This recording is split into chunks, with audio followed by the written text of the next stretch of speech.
Assalomu alaykum biz kuzatib boruvchi obunachilar. Mana xudo xolasi yana bir obyektimiz ko'tarilyapti. Ko'rishinglar mumkin.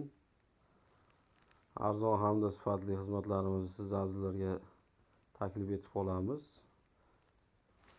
Pastda nomerlarimizni qoldiramiz, aloqaga chiqaverasizlar. Xizmatlarimiz O'zbekiston bo'ylab.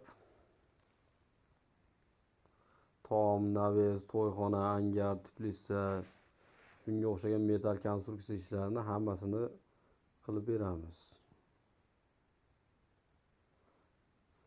Uydagilar bilan kelishgan holatda kraskalarigacha, tunukalarni qotirib berish xizmatlarigacha bo'ladi.